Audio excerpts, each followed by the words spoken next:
This new unit is called the two faces of a quadratic coin. And the two faces are the algebraic face and the graphical face. We'll be looking at the graphs of quadratic functions and how we can relate the graph to the algebraic expression. But first of all, and in order to do that, let's consider transformations. And transformations can be considered as a change in the shape of a figure or a graph. To be clear, let's consider this triangle. This triangle can be subjected to various transformations. One of them is enlargement. So this triangle can be enlarged in this form.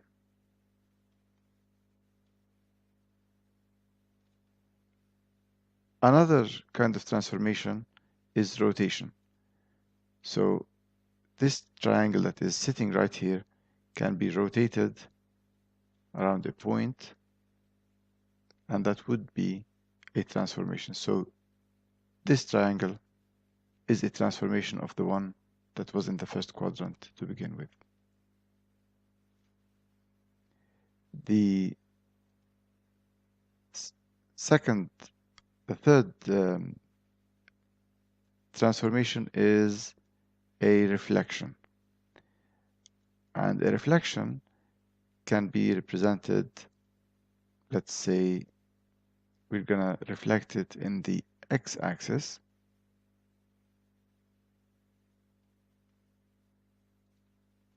Now we have the object and we have its image. So the x-axis is acting like a line of reflection or a mirror line. Let's remove this. Another kind of transformation is translation. This object can simply keep its orientation but change its place. This would still be a transformation.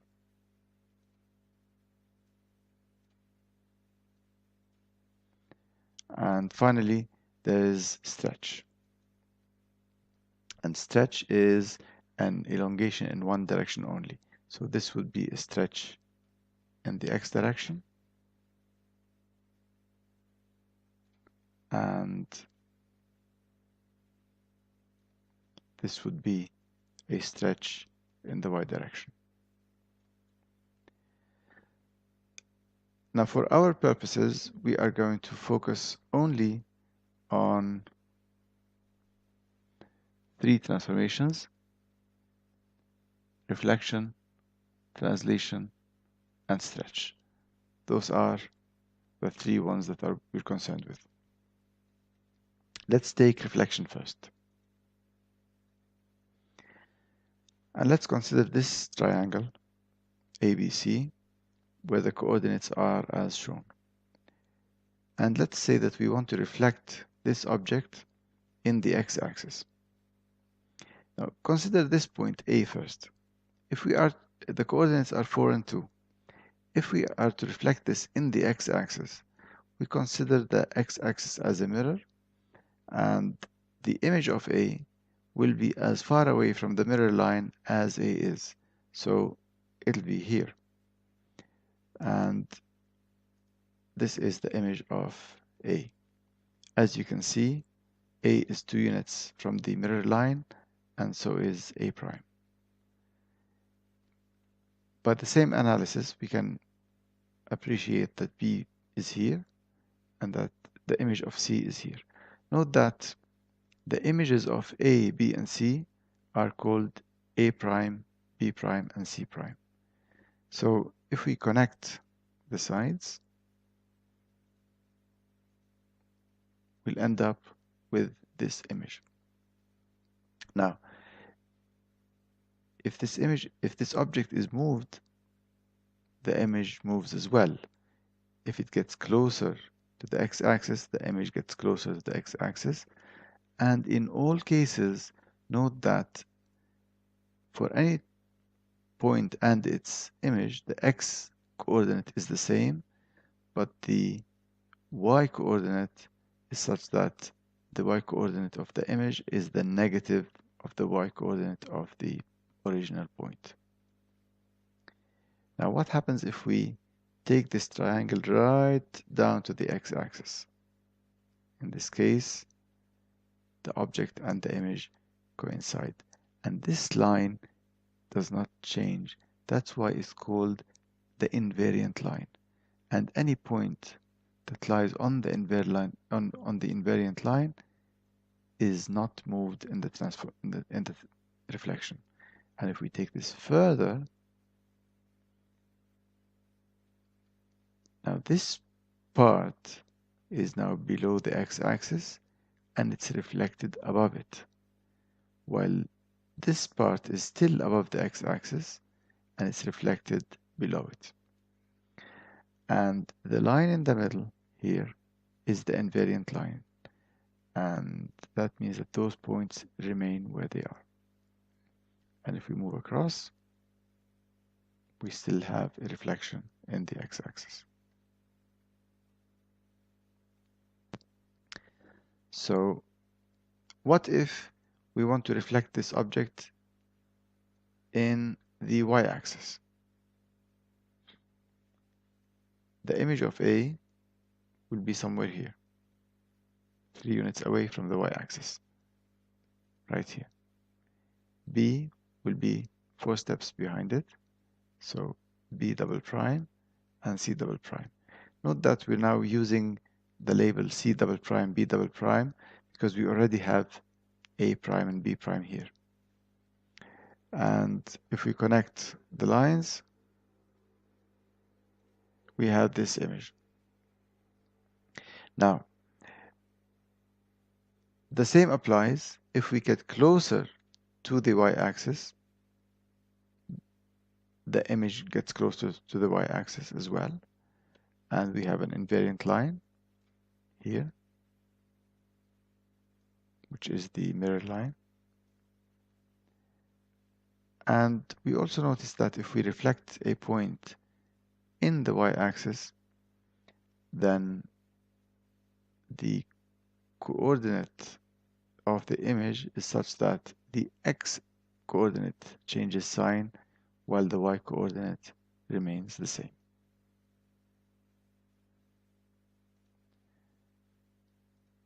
So, to summarize,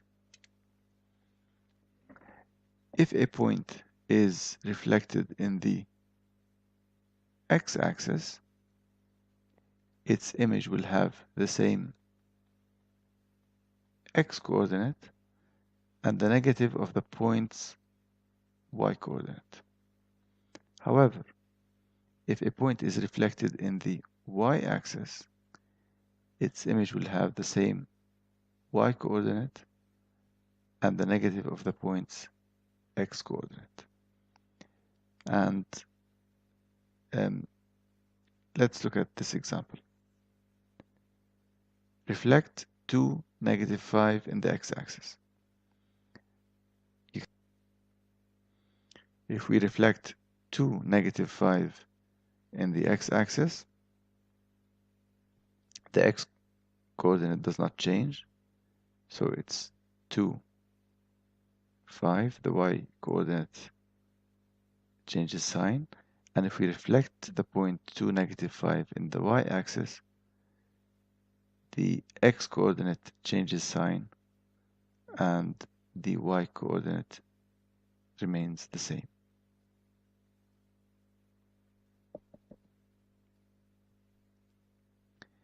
Going over to translations. A translation is simply a sliding movement, and the sliding movement is usually described by certain steps up or down the x and certain steps up or down the y. This arrow is what you call a vector, and a vector can be thought of for the time being as a set of instructions. It has 2 components, and this vector has 2 components, 2 steps up to the x and 3 steps down the y. That means that every point in this triangle, if subjected to this translation, will move 2 steps in the x direction and 3 steps down the y. And in that case, consider the point A. If it moves 2 steps up the x, 3 steps down the y, this is where its image will be. And as you expect, it's here. B will follow suit, and C as well. And if we connect the lines, we can see that the same vector holds from A to A prime, from B to B prime, and from C to C prime. If we change the object, the image follows the object completely, because the instruction is that the difference between this point and this point is simply 2 steps up the x and 3 steps down the y. However, if we change the vector, we're telling the transformation to be 2 steps up the x and 2 steps down the y. We can do this. This translation is 4 steps down the x, 2 steps up the y, and every point follows the same instruction, and so on. So a translation is a pretty easy transformation. It simply is like an arrow that is moving the points from one location to the other. And if we are to summarize, if a point is translated along a vector, then the coordinates of its image are found by adding the components of the vector to the coordinates of the point. So for example, if we want to translate -3, 4 along the vector 5, -2, then that means that this point is going to move 5 steps up the x-axis and 2 steps down the y-axis. So the new coordinates will be -3 plus 5 is 2, 4 minus 2 is 2. That's where the image will be.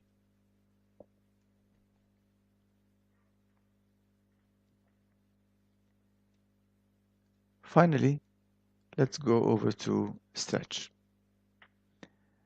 And a stretch is like a pull in one direction only. And if we say that we're going to stretch this triangle in the y direction, we have to state by how much we stretch it, by a factor of 2, for example. And we have also to state that the x-axis is what we call an invariant line. So if a point lies on the x-axis, it will be as if it stays there. So let's see what happens. In this case, we have those points, and we're going to connect the sides. We have a stretch, and in this case, the stretch is by a factor of 2. If we go down, a stretch by a factor of 1 obviously does not change the object. But if we stretch by a factor of now 1.5, as you can see, because the stretch is in the y direction, the x coordinates remain the same, but the y coordinate is multiplied by 1.5, which is the stretch factor. If we take the stretch to a factor of 2, then the y coordinate is multiplied by that stretch factor, and so on. It is possible to take this object and move it down a little bit. Now, the x-axis is still invariant, but those points that have a positive y coordinate are stretched in the y direction, in the positive y direction, and the y coordinate is still multiplied by 2.5, which is the stretch factor. But this point is below the x-axis. it has a y-coordinate of -1. And again, it is stretched away from the x-axis in the y direction, albeit in the negative y direction, by the same factor as well. Look at the y-coordinate of -1 on the object. Now it's -2.5. So this is the stretch in the x direction. Let's hide this and go to consider a stretch in the y direction. I mean in the x direction. Consider this object. Let's say that we want to stretch it in the x direction. As you might expect, this point, because the x-axis, the x-coordinate is 0, will stay put because the y-axis will be invariant. But this point will move in this direction because we're stretching in the x direction. Now the stretch factor is 1, so we're going to produce an image that completely matches the object. But if we increase the stretch factor, you note that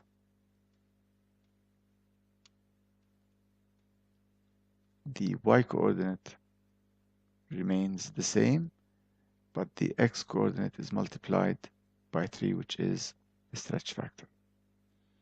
Again, if we take an object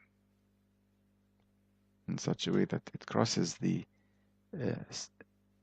y-axis, the stretch will happen in both directions. So basically, the x-coordinate is multiplied by the stretch factor no matter where the direction is. Now, an interesting remark would be, what if the stretch factor is less than 1?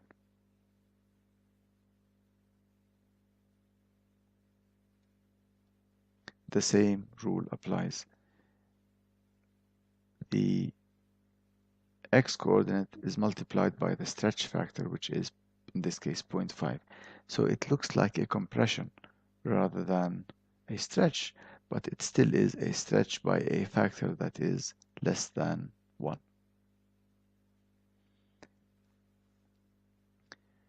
Let's summarize. If a point is subject to a stretch in the y direction with the x-axis being invariant, then the coordinates of its image are found by multiplying the y-coordinate by the stretch factor, while the x-coordinate remains unchanged. On the other hand, if a point is subject to a stretch in the x direction with the y-axis being invariant, then the coordinates of its image are found by multiplying the x-coordinates by the stretch factor, while the y-coordinates remain unchanged. So if we are to find the image of 2, -3 under a stretch in the y direction, with the x-axis being invariant, of course, with a stretch factor of 4, we know that the y-coordinate will be multiplied by 4, so the image will be 2, -12. And to find the image of 0, 5 under a stretch in the x direction, with the y-axis being invariant, with a stretch factor of 3, well then, since the stretch is in the x direction, the x-coordinate is what's going to be multiplied by the stretch factor. But the x-coordinate is 0, so this point lies on the invariant line. So its image will still be 0, 5. It will not change.